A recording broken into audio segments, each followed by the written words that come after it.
of dropping leaves of color for children's play.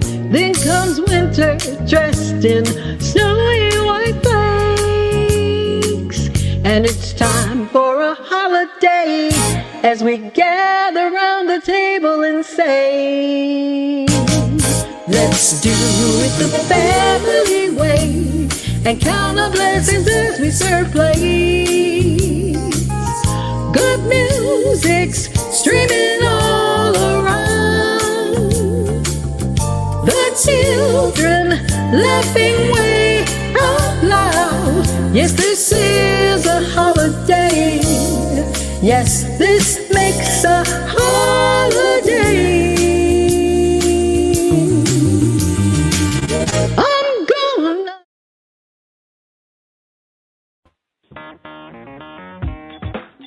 Women have the power to transform this world. We can end crime and violence if we all agree to do one thing: share. Let's share our wisdom, share our time, share our talents, share our finances, but most of all, let's share our love. This is the Female Solution.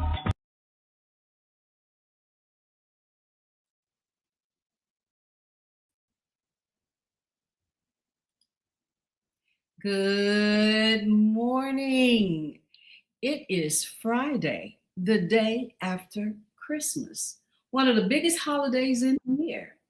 And we are here together again, live this time, no reruns, here with Coffee Break. And I'm Senabella, your host. And I am elated to be here and very, very excited to share whatever the conversation may bring up and how we discuss the holidays. How do you feel about them? What have they done for you all your life? And now that you are in control of making decisions about holidays and family and friends and people and how you spend your money and how you worship the holidays, how's all that making you feel?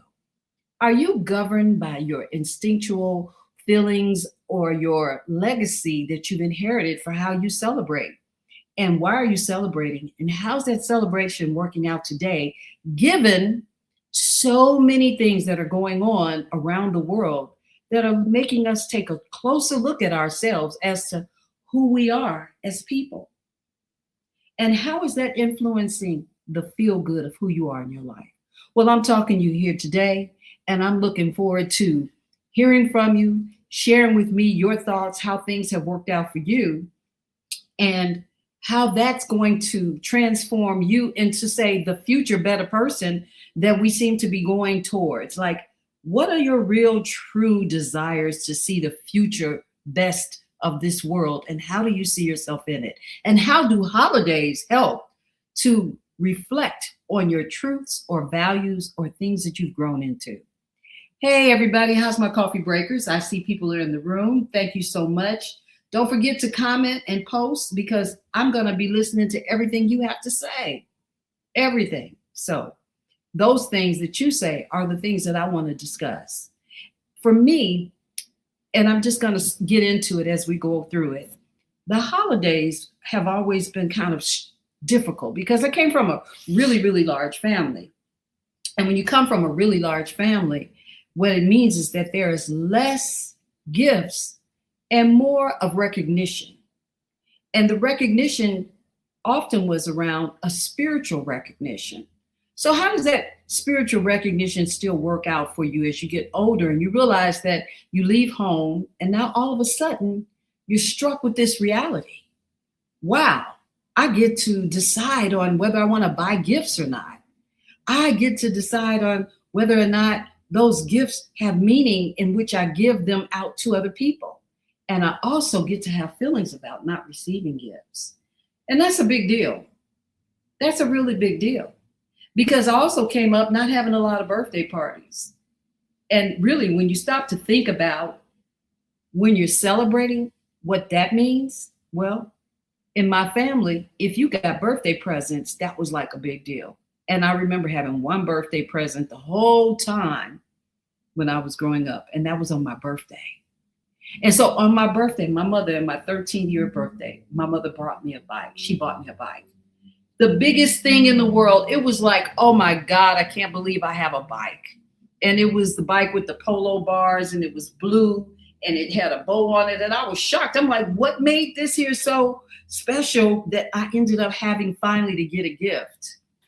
So for me, that was my first real holiday on April 2nd on my birthday. And I got a gift. And I saw that as very special. From that day on, I didn't get gifts, but what I did receive was salutations every birthday from my family members. And we would always rush to see who was going to be first to celebrate the birthdays. So what did that look like for you? What did that look like for you? Did you start off celebrating holidays as a whole, as a family? Or did something strike you as you got older that was something that you looked at that you wanted to celebrate? And how do spiritual holidays differ from celebrations of holidays just because they're on the calendar? Now, look, I'm ready to talk about it all, and I'm ready to take your questions, and I'm ready to have you to give me the opportunity to respond and for us all to respond here. Now, I need you to text. I need you to like. I need you to follow. I need you to subscribe. I need you to do all of that. And if you're ready, I'm ready. But at the end of this here 1 hour, we're here. We're going to learn more about holidays and how they make us feel. Now, we just came out of Christmas, and Christmas, in my opinion, I remember one Christmas, my mother bought in this wagon and it had toys all in it. We were like, oh my God, we just like got rich or had a gold mine all of a sudden. So you can imagine what it was like for us to have 13, my mother had 14 kids. And then all of a sudden you see a wagon come in, but it was the Catholic school that sent over a donation. And so we were sitting on the sofa and our little legs were hanging off. And I remember we were singing Silent Night, Holy Night. And I was crying because the song was kind of eerie and I never liked it, right? We didn't do the Jingle Bell stuff until later in the day. And our food was not like a big Thanksgiving kind of thing, but we did have something special. We might have had sugar toast with cinnamon. I mean, talk to me. What did you all do? I'm waiting. Where's your comments at? Where are your comments at? That's what I'm looking at. I'm looking for them. Let me say, all right here. I'm looking for them. Let me see what I got. Well, as soon as you post something, I'm going to put it up and I'll respond to it. But I'm going to tell you right now, having that cinnamon sugar toast, having that cream of wheat to go with it, and maybe some peaches a little later in the day. And we rarely ate meat because there was just a lot of us. And so we celebrated with things that were very simple, but made the day special. And then we all prayed. We all went to mass. We all put on our little clothes, and we were always allowed to wear the kind of clothes we had on that day, the whole day through. How did your family celebrate that? For me, look, let me tell you something. I'm like, hey, here we go. I'm all over it. I'm like, just let me get a chance to celebrate a holiday, and I was on the go. So now as an adult and I had kids, I didn't really get into it that much. But by that time, my life had transformed and I was married to an Islamic man. And then again, the whole holiday thing changed. So even having the slightest holidays as a Catholic and then becoming Islamic, oh, what a big difference. It wouldn't be until much later in my life, like almost now, if you want to really be honest, that I sit down now and I say, let me do something to prepare to bring my family together. And holidays are most often reflective of families coming together. How did your family come together? What did you do? What became the honorable tradition? And if it was around Christmas, did you celebrate the birth of Jesus? Did you celebrate it as a season of giving? Did you go and sit your kids on the lap of Santa? What did you do? How did you celebrate? How did that affect you as an adult? And what are some of the things that you hold truth to now? A lot of our community has become split into sort of this sort of Pan-Africanism kind of mentality. Then there's the mentality of people who are very Christian, right? Most people say that they're Christian. Now people are comfortable saying they're Islamic, right? And most people just celebrate and follow the lead. What have you done to know who you are? For me, I'm guided by my spirit. And because I'm guided by my spirit, it also has helped me to become more intuitive. I'm more capable of looking at things from a more practical place. I make my decisions and I do everything that way. But I also like to celebrate with other people what they believe. I believe if you believe in something, it's enough for me. I don't have to convince myself that what I'm seeing and what I'm going through is something that's different or better than you, you know? And let's pull up some stuff here because I'm going to show. We got Rodney Gibson. Hey, Rodney, good morning. Good morning. Oh, Rodney, first of all, if you heard the song on the open of my show, or if you heard it yesterday, we posted, this is Rodney Gibson, the producer and partner on my new song, This Is a Holiday. And even in that, and we'll go to it and reflect on the way I wrote it, talking about holidays, you'll hear the presence or the absence of something. So Rodney says, my aunt came over from Cleveland and made French toast on Christmas morning. And my sisters and I would help me and my great aunt make fruitcake nights before Thanksgiving. Let me tell you something. When a fruitcake came from the church, we didn't eat it. We wasn't having that. My mother's like, eat this. And we looked at it and looked, that does not look delicious. You know, we weren't having it, Rodney. I don't know. Did you eat the fruitcake, Rodney? Did you enjoy that? Then we have Lawrence Limois. Hey, Lawrence, brother Lawrence. You know, this is we two peas in a pod. We do a lot of the same things, think a lot of the same things. Oftentimes when I'm writing, he's already written it. He says he was looking at houses with Christmas lights, visiting Santa at Evergreen Plaza. Is that what you did growing up? Or is that what you do now? Is that what you do now? Oh, Tyrone Muhammad. Hey, brother, how are you? Salam. Best wishes. How are you? Now, Tyrone, you know, I'm pretty sure you got a lot to say about Christmas and all of the things. So chime in. Let's hear what you all got to do. I love seeing all these brothers in the room with me this morning. I take all of that. Yes. Good morning and good morning. And he said, yes, he did. Rodney said he ate the fruitcake. And I'm finna make one just to honor the memory of my great aunt. Oh, that's really, now you know what? You touched my heart with that. Because traditions are passed on through holidays, probably more so than they are any other times in life. The tradition of funeralization is a given. Everyone's gonna do it. The tradition of birth is a tradition. Everyone's gonna have it, right? Life and death. The tradition of birthdays, everyone's going to have one. So people feel pretty inclusive around those times, right? You look, it takes a lot to celebrate when you have a lot of people to celebrate with. And it's harder to celebrate if you're a single child. My mother was an only child. She had 14 living children, 16 she birthed. So can you imagine what it was like for my mother? We got my sister in the room this morning. Good morning. Have a blessed day. You too, Nifla. Now, she's the youngest of my crew. She's down at the bottom. So it would be interesting if she stayed here to share with me her thoughts about holidays. How did it feel to you? And what do you do now, Nifla? And this is my sister, so we're going to make sure she gets something in before she walks out of here. Yes, it's really important. Now, so Rodney, if you ate the fruitcake and you make it now, what else are you doing that is around Christmas that you say is more than just a tradition?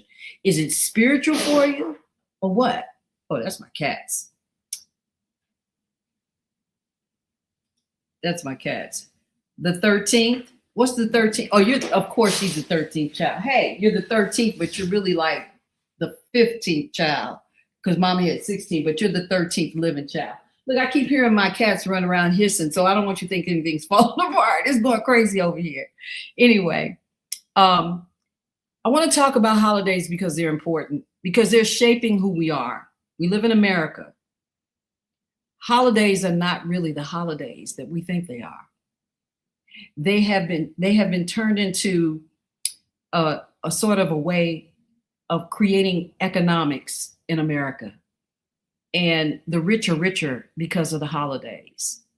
And holidays are political more so than they are governed around what they're being celebrated for. Because politicians can make holidays so. And even the birth of Jesus, as to when they say he was born and the time that we celebrate Jesus' life, is totally different. One says September is when he was born, around that time, but it was celebrated in December. So let's hear about it. Lawrence, I'm sure you got something. Oh, wait a minute. Lawrence is saying he said the fruitcake was more of a doorstop. For real, right? Like we got rid of no fruitcakes for us. We were not feeling those fruit. They didn't look right. So maybe, now you know what? I think people put rum in their fruitcake. I'm right? Yeah, people put rum in their fruitcake. And exactly, what are you saying exactly to Tyrone? Okay. He says, long time no see. I don't celebrate any holidays. Every day should be a holiday, truthfully. And what would mandate that every day is a holiday? I would say that if we're looking at ourselves as human beings and we hold in esteem every human being's right to humanity, then we could celebrate each and every person and everything every day. I have a brother who passed and he said, Senabella, you should dress up and look good every day, no matter where you are, what time of day. My brother wore the best clothes every day. He celebrated looking great every day because he loved it. And that's something that I really enjoy when I see people who really just are into what they truly stand for, and they bring something to the table that make people take a look at them and want to mimic what they see. Are people mimicking what they see in you? Have you become a standard bearer? There is no holy in what? There is no holy in holy. Oh, wow. You want to expound on that, Lawrence? It isn't. There isn't no holy in holy in holiday. That's what you're talking about, right? Yeah. That's a big one right there. Oh my God. Ronnie says, yes, it's spiritual and fellowship. I visited with my daughter's boyfriend's family Christmas celebration, and it was so lit. They are a lot like my family. Growing up in Detroit, we visited other families, going from house to house on my back and on my block in Detroit was a special thing. So much to unpack on this topic. Let me say how true that is. Because we African American people, because we didn't have a lot of, say, disposable income, we truly did more things that were reflective of coming together as family and eating a meal together, because we couldn't afford like a lot of toys and presents and what have you.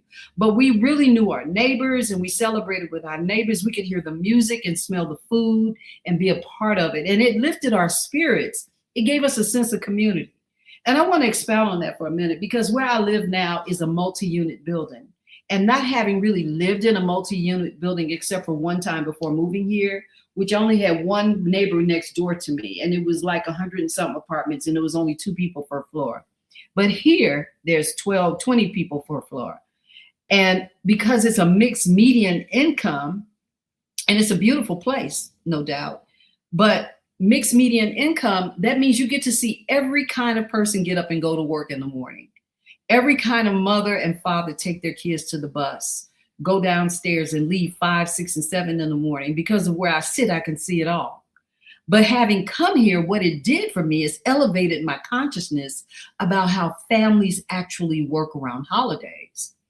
You would think that people who are struggling would do less holidaying, but they do more.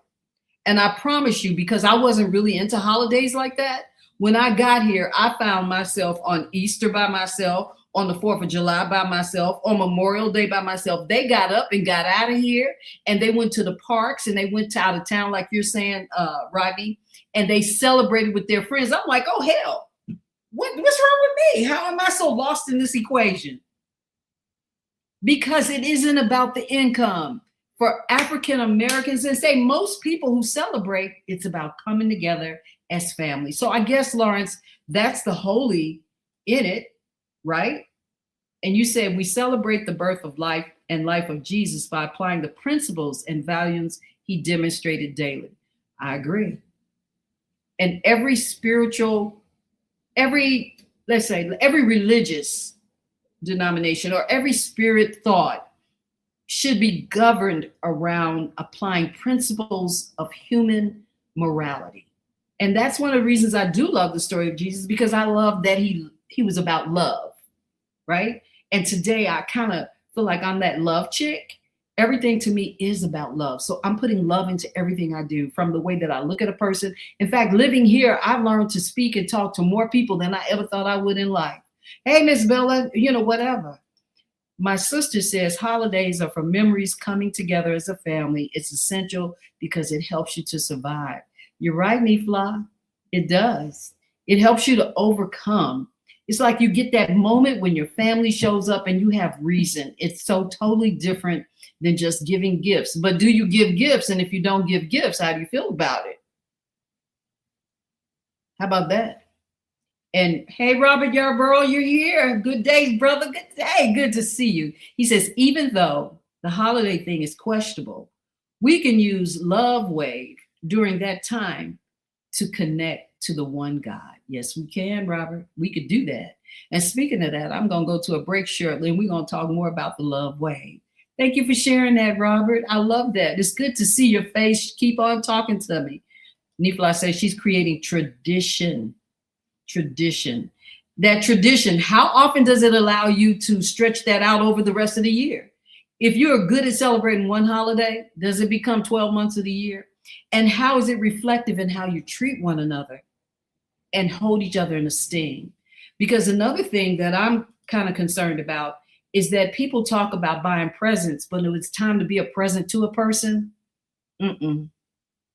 not that. The judgment, the talking down, the lies that you create in order to be seen first, all of those things start to come out. All of the cracks in your character start coming out. Yep. We got a lot of healing to do. We got a lot to do. But interesting enough, today we have some really dynamic men here who I know are sound, profound men. I know this because of my communication, because of reading and following and understanding that. Yeah, I am that love chick. I'm totally that, Lawrence. Without question. I don't know if it's going to be the next album, that love chick, but it's cute. I might try to show that, that love chick. Yeah.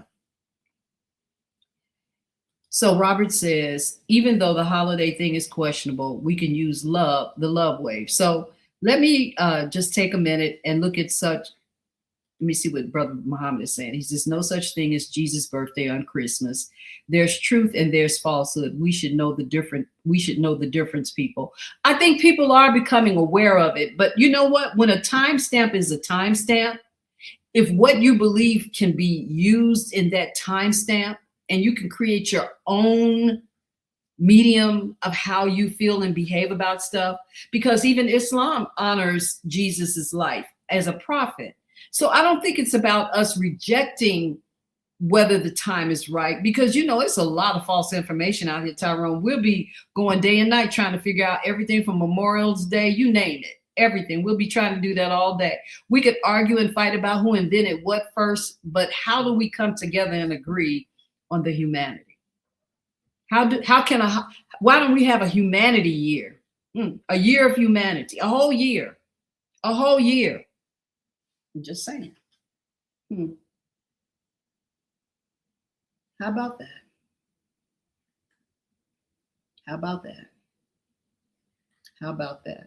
I'm just saying we need to get down to what makes sense, do that thing, and not forget. I'm going to take a break real quick. I'm going to come right back, and I want you to stay with me. And you know what? I'm going to give you something to think about. Talk about the Love Wave. Let's talk about the Life Wave. I'll be right back. I'm Senabella here with Coffee Break. It's great to see you there this Friday as we talk about holiday and the holiday of love. Let's have a whole year, a holiday of love. That's what I'm thinking about. I'll be right back. Everything we're made of contains light. From the sun that feeds our world to the energy that flows within us. With LifeWave X39, we've found a way to put that light to work. With X39, we achieved something remarkable in the field of wellness and science that others could not. By utilizing LifeWave's unique patented technology, X39 uses light to elevate GHK-Cu, a copper peptide known to support overall health and wellness. Unlike traditional light therapy, X39 uses the body's own infrared light to naturally increase vitality. By gently stimulating the skin with light, our non-invasive, non-transdermal X39 patches help you conquer your active lifestyle and pave a new way to vibrant health. And we're back. We're back. Yes, we've got to think about who we are as we go forward. I'd like to think of myself, everyone, as a person who can live to at least 150 years old. I ain't lying. I think about it every day. So now when I have an ache or if I feel like I'm tired, I ask myself, well, what have I done to feel so tired? What have I not done? Or what have I done so much that I haven't paid attention to give my body rest? I want to celebrate. I want to continue to have the activity that I have now. But I also want to live to be 150. I wanted to live to be here during this time of change when there was whatever the world was going to change into. But I want to be it with, I want to be on my legs, on my feet. I want to feel mind, body, and soul, that I'm in rhythm with this planet, that I'm doing all I can to help to sensitize, to be sensitive to rather, and to help to push forward the spirit of love and goodness. Everything I do, from the writing that I have, from the way that I carry myself, the way that I engage with people, I'm thinking about the future. I'm not thinking about just now. And I'm hoping and praying in my meditation, in my time that I take, and I walk through the day thinking, I'm carrying myself with the idea of the future. So I want to share something with you. I have a very dear friend. Her name is Cherie Smith. And she decided to bring me into her home the day before Christmas. Now, she and I have known each other for a very long time, but somehow over the last year, we've just become lock friends. One thing I never have is an expectation of a person. But this sister, every time I see Cherie, she says, come over, have some lunch, come have dinner. And through her, I've learned more about the engagement of being with a Jew woman. Oh, she says, I'm Jew, I'm not Jewish. And the reason why it was important to me is because I never really thought about it at all, to be honest. But as I become more enlightened and aware of who I am, I realize I need to care about who other people are and what they're doing and what they're thinking and why that might be important on my track in life. There's more to it. And so over this period, I've done everything, and we've gone back and forth and out and everything. And she's introduced me to so many dynamic things. Her conversation is broad. She's a former school teacher. She taught art, and she did it for 26 years in the Chicago public school system. Her home is a museum. So whenever there, I'm just in awe of all the art, and it's nothing like you can even imagine. But she decided the day before Christmas this year that Senabella was on her list of doing something. And she didn't say she celebrated Christmas, she celebrated the holiday. She gave me this. And I was like floored. I'm thinking to myself, did she read my diary or something? And did she know I wanted this? Then she said, close your eyes. Like, okay. And she gave me this.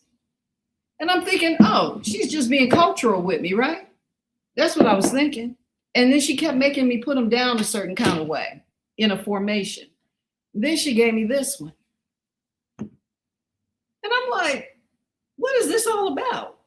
Why is she giving me all of this African art? But it's so amazing. And what's really most amazing about it is that in my house, when I visited Kenya, I came back with Ashanti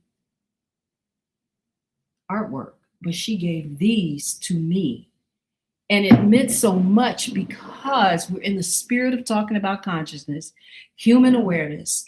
She was tapping into me and the things that she saw around me and the things that she heard me talk about to decide how she wanted to provide a gift to me.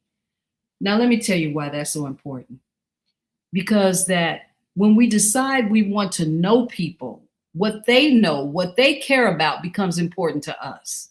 So when I'm in a holiday, I'm thinking about the people I'm entertaining more than myself. But I'm also thinking about for myself how much they're going to pour into me if they eat my food, if they're around me. What am I providing for them? What is my gift to them? So Vietta Robinson is here. Good morning, Vietta. It's good to see your face. It's good to see your words, rather. Once I learned that Jesus' name was Joshua and he was born in September, I refused to celebrate the lies and started focusing on the love of our spiritual journey. She says, let us evolve. Now, I don't know if you heard me earlier, but that was exactly what I said. I focus on the love and being evolved. And I think that is so dynamic to hear that. And then Brother Robert said, look, be the example. So if we're going to be an example, we don't have to just be an example to our family. We have to be an example to ourselves first. I check myself all the time. I'm like, okay, Senabella, is this really your intention? And even when I'm in prayer and meditation, I'm like, okay, I'm not here really to ask for nothing today, but I'm doing a conscious check. Am I transforming into what I say I am and what I want? How am I meeting that? There's a lot to come from it. That part, come together as humanity. Yeah, Rodney. And one of the things that happened in our time with this here song, right, Rodney, is that we were transforming as people, right? And it was our first project together. And so here I was about a month ago, and I wake up and I sit at my window and I get 2 new songs. I say the ancestors send me songs all the time. And I'm thinking, who do I want to record this song with? Because traditionally I've been with Robert Irving, 3 albums, great music, super composer, hard to move away from. But my spirit kept telling me, find someone else. And I'm like, okay, let me go find somebody else. So I am just led to call Rodney. And in doing so, I remember why I was so drawn to him. Beautiful spirit, wonderful human being, always so kind, so thoughtful, so caring. And my song, The Holiday, when I sang it, I said, this is something I really feel good about, and I want to go ahead and get it out. And he said, Senabella, I'm so busy. I got all this stuff going, because he started his own label. He was doing all kind of things. He's a family man. And I was like, well, just let me know. And he called me back the next day and he said, Senabella, I'm going to put this stuff aside and we're going to do it. And I'm like, what? He said, yeah, that's what I'm going to do. I said, okay. I said, well, what are we going to do to get started? Because I knew what I always did. I didn't know what his beat was, but he let me perform the way I wanted. And I came into his space and I sang the song. And that's beautiful song that you heard. I'm going to play it now while we're here, since we're talking about it. Just one more, just a little bit. This ain't the commercial, y'all. This is just me trying to give Rodney some props. Y'all can go ahead and say thank you and all that as you hear it.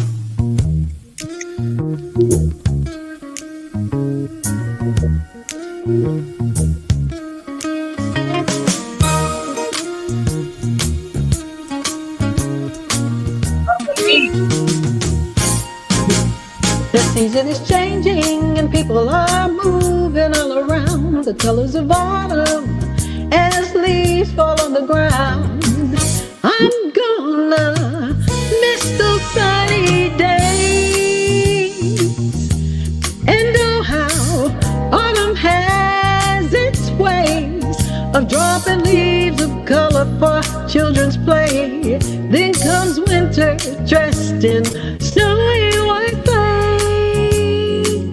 And it's time for a holiday as we gather round the table and say, let's do it the family way and count our blessings as we serve plates. And so that was it. That was the point. My point was, this is a tradition and a holiday for people. So I want to add to the stage Dr. Latif, my dear executive producer, the founder of this beautiful broadcast that we're in today, and so many others, so many new ones. In fact, as we're here, when we take our next break, you're going to find out about other shows. They've come raising consciousness in so many different dynamic ways. How you doing? I got you up really early, late last night. Had you up early. Everyone say hello to Naima. Hi. Happy holidays. Absolutely. Oh, You know, you You got sisters, so you know I got sisters, but you got sisters. Yeah. So what was it like for you on the holiday, girl? Well, our family, our parents, they really tried to make it a big thing during the Christmas holiday. Well, one of my sisters was born 3 days after Christmas, so then we're still kind of celebrating even after Christmas with her birthday. And then my other sister, she was born on January 1st, which was New Year's. So that this whole season was a big celebration for our family all the time. And my parents were really into making it special, the whole Santa Claus thing. I think my father got one of his friends from his job to come and pretend to be Santa Claus one year when my sisters were very, very young. I think it might have even been when I was still a baby, but they recall that. And, so my parents really, I mean, they had a sense of humor. They tried to make it fun. I guess they spent a lot on gifts, or at least they gave us major gifts that I remember, the dolls, the toys, all that sort of thing. So growing up, this season was always a big deal. So you mentioned earlier about marrying a man who was of the Muslim faith. Well, when I converted to Islam and then, I married a man who was Muslim, and the whole Christmas tradition wasn't part of what we did, we had to try to figure out, okay, what are we going to do? How are we going to fit into the rest of the family that's really into Christmas and not make people feel bad? So over the years, we had to figure out a way to participate and still, maintain our traditions and beliefs and everything, but understand, like you said, it's about family gathering. Don't bicker about, oh, we believe this, or Jesus wasn't born there, that wasn't his name, blah, blah, blah. Just enjoy the family, because we're not going to agree on the religious doctrine right now. But so what? Let's just have fun. Let's just enjoy each other. And I think in some ways, the gifts did become a problem. The gifts have become a problem because it became a race for who could buy the best gift, how it make you felt and made you feel that you were important. If somebody bought you a gift, it made you feel like they really were into you and they cared about you. Well, I remember one year my aunt on my husband's side, she was on dialysis, and around Christmas one year, she had to go into the hospital. When she got out, it was around Christmas. She just felt so bad. I wasn't able to buy anybody any gifts. And she just lamented about it. She felt so ashamed that she couldn't buy gifts. And we're like, but it's okay. We know you've been in the hospital. But for her, it was like, that's the worst thing. I couldn't buy gifts for my children and grandchildren, because this is part of the conditioning. And if you've ever been through a situation where you're exchanging gifts and maybe you got somebody something and they were not expressing gratitude and they make you feel bad, like your gift wasn't good enough, that's a really bad feeling to experience that. And that's not in the spirit of what it's supposed to be about, because you don't know what a person's financial situation may be. You don't know what their health situation might be. So if you approach it like, well, you didn't spend enough or whatever it is, that's not loving. And how's that reflecting the one we know as Jesus, Yeshua? How's that reflecting that spirit when you're mean to somebody because you don't think they spent enough money on you, or whatever the case may be, or they didn't quite get something that was your favorite color, whatever the thing is that you don't like, instead of appreciating, oh, this person wanted to show a gesture of love. So a lot of the conditioning that we've been through is very unloving, even though it's supposed to be celebrating somebody who exemplified love. Right. But then the thing that gets so mixed up with Christmas is that you got Rudolph the Red-Nosed Reindeer, but no, you had Santa Claus. But no, you had Jesus. So it's like, wait a minute, is it Jesus? I mean, like every cartoon is about Santa Claus. It's not about Jesus Christ's birth. Yeah. And what happened was Charlie Brown's Christmas was about a depressed kid. Always our favorite cartoon me and my sisters watched every year, and I'd always cry when they came around in the tree that little pitiful looking tree that he got, and they talked about him, and then when they came and fixed it up, and they stand around the tree go, ooh, and I'll start crying because I was always a crier, I know y'all have to be. You're a crier, huh? I was a crier. All the sad movies, I'm crying. But during the holidays, if you came together as a family, it's also you knew whose side you were on. Yes. Holidays, you come together, you could tell because you corner together in little groups with people, And that's how you knew who was close to someone or who you weren't close to, right? And then as you grew older, you say, we were always close. You always got me, right? And Mm-hmm. so you huddle with those people. And those become traditions too, right? Yes, How family. we behave with one another. Yeah. Oh my God. Yes, yes. But I think a lot of the mix up of all the different things, the Santa and so forth. What happened was you had all these various European immigrants coming, bringing their traditions, bringing their culture. So they tried to make it all fit. So that's how the birth of Jesus ended up December 25th, because that was a European celebration, I think in Sweden or something, It uh, was, it was about celebrating the winter solstice. gives the light celebration of light and da, da, da. Yes, and then there was the figure in their tradition, Kris Kringle, who gave gifts and all of that. So it's sort of try to mush it all together and make it all be And the. really just to be inclusive for marketing so people would buy gifts, right? That's what it came down to. Include everybody, that way you can market to everybody. And then the gift thing, okay, well now these stores can really come up with a strategy to make us buy, because that's why Black Friday is called Black Friday.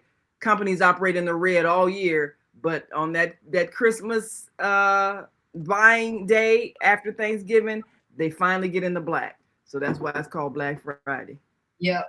Lauren said our Christmas dinner rivaled He said our Christmas dinner rivaled Thanksgiving dinner. That was worth waiting for. Now our Thanksgiving dinner always rivaled Christmas dinner. Mm. In fact, it's still true today. On Thanksgiving, you get the meal. Yeah. You kind of get some meals. Like my children and I, it's more like you doing breakfast. Like whoever I did dinner, whether I celebrated a holiday or not, I'm gonna cook, right? But I'm cooking because I want them to come stop in and just eat something, stay a minute, and go. And even if they don't, it's that I've done it. I make my home ready to receive whoever's coming through. It doesn't matter to me. But at the end of the day, I kind of feel like what I do is reflective of what I look to have, I hope to have. Well, I think also, yeah, I think also things change when your children grow up. And my parents, at some point, you realize that things have shifted and everybody's either off to college or something. But that one year when you realize you're doing all these things for the children and there are no children.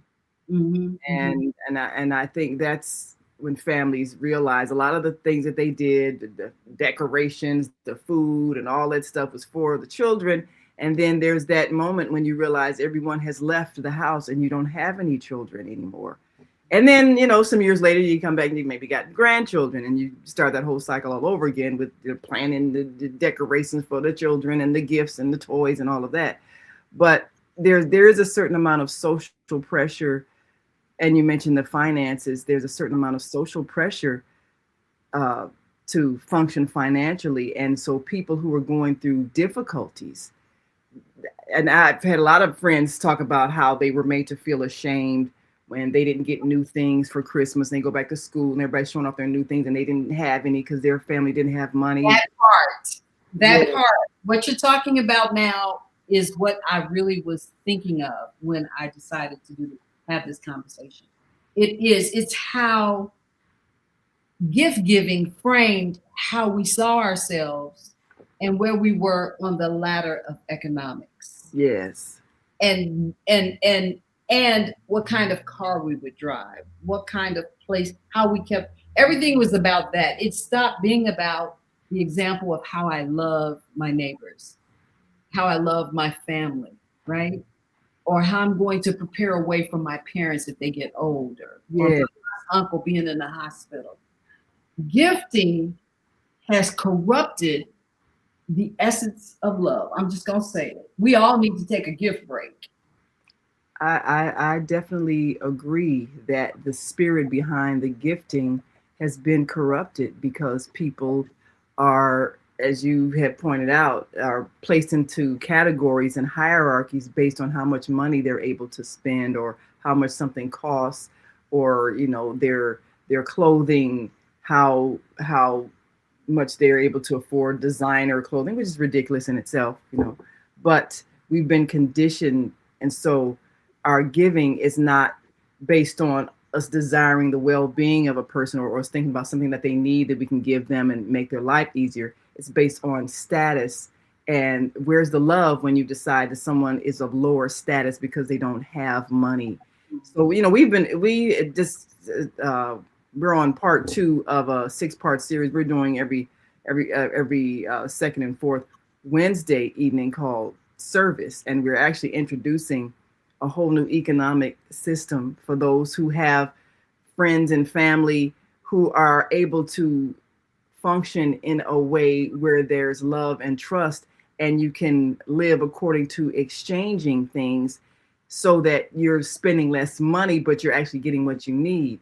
And we're talking about how at some point we have to divorce ourselves from this monetary system, which is so very exploitive and exclusive, and begin to create a system that everybody can participate in, that's inclusive and is based on love, and not exclusion and hierarchies and all of that. And we can easily do that.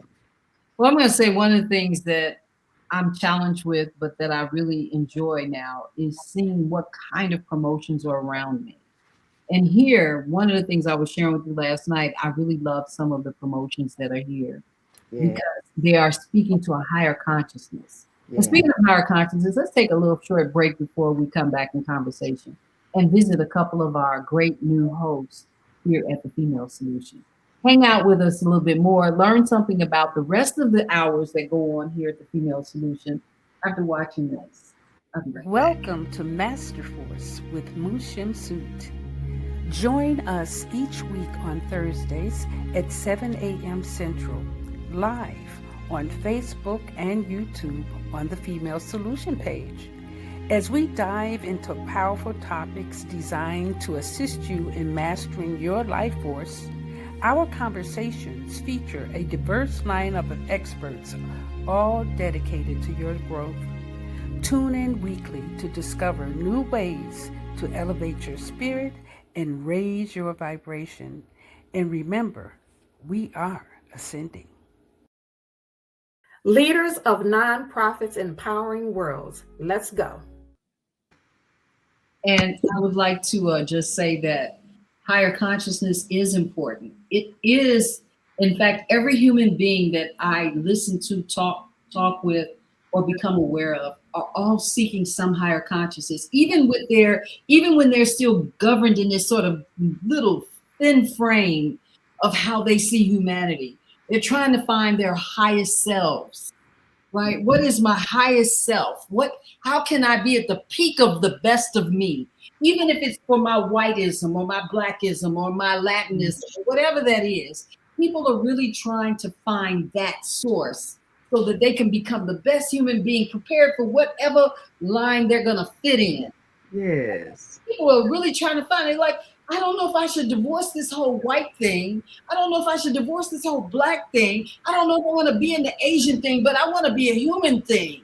Yes, that's what we have to learn how to do. I have a friend from Mauritania, where she grew up in Africa, and she was saying, in our community, you have a lot of mixture of different religions, but everybody just celebrate everything. Okay, the Muslims having their celebration, all right, I'm gonna go to that party. Oh, the Christians having their celebration, okay, we're gonna go to that party. So it wasn't a thing of, well, I have to be in this sector, this group, and we're not a this, we're a that. It's like, oh, party, let's go. What y'all celebrating? Okay, whatever it is, hey, fun, eat food. Mm-hmm. So it wasn't a thing where people felt like you can't just enjoy humanity and experience other cultures and just celebrate with them, whether you believe that particular doctrine or not. Just allow people to experience joy in whatever way they choose.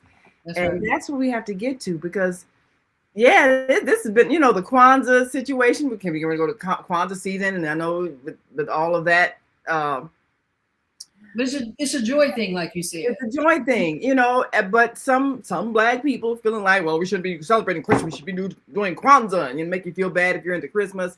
Or some Muslims, there's a Muslim convention this weekend. I'll be going to that when I leave here. And some Muslims like, well, this Christmas is not our holiday. We should have our Eid celebration. No, that's another whole thing. Okay, so what? Just celebrate everything because it's human. That also is a good point because it's talking about the division, how religion or faith has separated people. Yes. We're talking about how money has separated people. Yes. With how money and faith have ruined families instead of putting it together to be cohesive. Yes. To argue about how you believe spiritually you are instead of being governed by your path and whatever it is you believe, knowing that that person is going to continue to grow and become who they are. And even if they're stuck in that doesn't make them a bad person. Yes. Okay. I mean, you want to pray 5 times a day. It's okay if you do mass on Saturdays and Sundays. It's okay if you walk in the parade of the saints. Because at least you're living. Yes, just enjoy life. And you're growing and you're being exposed to something that's greater than what you have every day. And when I look out my window and the trees are full of leaves, I look forward to the same day that it's snow on the ground. I prepare for all of it. When I see the homeless man, I don't see him different than I see the man in the Mercedes Benz. When I see my girlfriend Sherry, I don't think of her different than I do you, Naima. When I see my sister Nifla, I don't think of her different than I think of Johanna. They're who they are. I don't want anybody to be different and better. I don't. Yes. I like you're where you are at that moment, wherever your consciousness is, whatever happened to you in that moment. So it's important that we stop and greet and speak to one another kindly. Yes, that's the thing. Right. You know what? I got up and I realized on Christmas Day that my car was an absolute filthy car. And I said, let me get up and run to the store first. But I didn't get up till 11 something. No stores were open. Oh, yeah. I forgot. Oh, yeah, it's Christmas. You're not thinking about it the way other people thinking. A lot of people weren't, but it wasn't that many people on the street anyway. Yeah. So I went to wash my car, and this one guy was standing there waiting for somebody to come and wash their car. And I just by chance had $9. Oh. And I was going to take myself and get a donut, right? Before I came back to start. And look, I gave him the whole $9. He did not drive my car well. It was just as messy as it can be. But I didn't give him the $9 for the drive. I realized I had the $9 to give to him. Oh, now that's the spirit. Because he might have been out there trying to raise some money so he could eat or feed his children or, No matter what his reason were, he was standing there. And I didn't see him as homeless, drug addicted, nothing to do, vagrant. I saw him as a man with a towel waiting for the car coming out. And this must be his $9. He could be living in a better place than me. He might have got up and left and got into a car better than mine. I don't know. But I would have driven somebody's cars. I would do that job. I'm telling you, I would do the jobs. I would do whatever the job requires. If it means I'm going to be okay. Well, some things I won't do. I won't be a prostitute. At least I know that much. At least right now, I don't think, unless all of a sudden my higher spiritual self, hey, go and spread your legs to the world, And I'd have to go, well, okay, let me go do it. I'm being called. Service to humanity. Be gone, go spread my legs to the world. I'm just being funny, but the truth is, that makes me. What is that? During the war, I can't remember which word it was. I think it might have been something so silly. They used to call them comfort women for the soldiers. Well, maybe I don't have. Maybe I'll be comforted. But I'm just my sense of humor. Okay. But I'm just saying, this might be a good time to take a quick break so we can come back and make sense out of what I'll be right back, folks. Stay with us. You want to play the Lifeway commercial? Make sure you take the I forgot to take the thing off. Really? Yeah. The ticker at the bottom for the Lifeway commercial. The contact information is at the bottom of that ad. What did you just ask me? Do it again. Yeah. So yeah, Here we take go. off. Everything we're made of contains light. From the sun that feeds our world to the energy that flows within us. With LifeWave X39, we've found a way to put that light to work. With X39, we achieved something remarkable in the field of wellness and science that others could not. By utilizing LifeWave's unique patented technology, X39 uses light to elevate GHK-Cu, a copper peptide known to support overall health and wellness. Unlike traditional light therapy, X39 uses the body's own infrared light to naturally increase vitality. By gently stimulating the skin with light, our non-invasive, non-transdermal X39 patches help you conquer your active lifestyle and pave a new way to vibrant health. There we go. Oh, you know I ain't been live in a minute. Stop that. You're right. And There we go. let me just say this. I am so grateful for anyone that takes the time to come here and support Coffee Break and to share their thoughts and to do what they do. I'm in my higher self, and I recognize people are in their higher selves when they honor you. Ah. And I want to say thank you to you because you are always in your higher self with me. And I think your calling is magnificent, and I'm glad to be a part of it. And you know what? I never know what boat I'm going to be on sometimes because I do get a calling. It doesn't get to do this, but Hey, we gotta I answer the listen to you. call, right?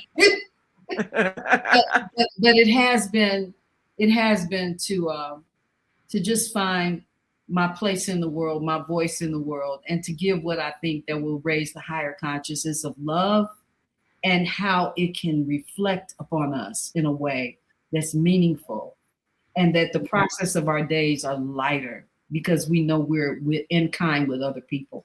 My son is here this morning. He says another great show. Ah. He And says, speaking "Hope of you all have voice, a wonderful Christmas." Think about that. yes. And speaking of voice, congratulations on your song. That is beautiful. Oh, you hear that? You Yeah. coming back in is to say, I'm here for the let's celebrate everything situation. Yes, my dear brother. It is. And you know what? When we talk about connections, I spoke of Rodney, and then my son John is here. I have the most beautiful connection with my son John. I'm so blessed to have sons and daughters. It has Yes. taught me so much. And it was a while when they were growing up. I was like, you know what? I don't care about them. I'm not going to see them anymore. And here goes one of my cups that I got from Cherie too, Harriet Tubman. Oh, how nice. I Oh, just want to put that in. You know, yeah. this is somebody who was thinking of the things that she sees me as and sees me in terms of my home. I'm just so grateful. I didn't expect a gift. I certainly, I took her gifts, but I didn't expect any. You know what I'm saying? And I love it that when we're human beings by right,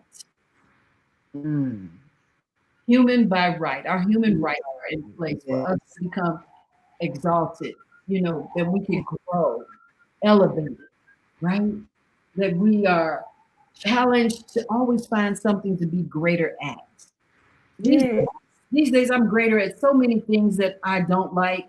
Like, I don't like trash, so wherever I see trash, I'm picking it up. I don't care what I have on. I'm that old lady that go down the street and pick up the trash. Yeah. I'm walking through trash. I don't care where it's at. I don't want it in front of my car, wherever I'm at. I don't care what side of town I'm on or whatever.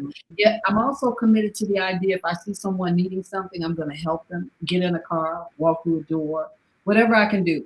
What I'm also elevated by is the idea that I'm not going to be led by fear, but why I see other people who are led by fear and won't even say hello.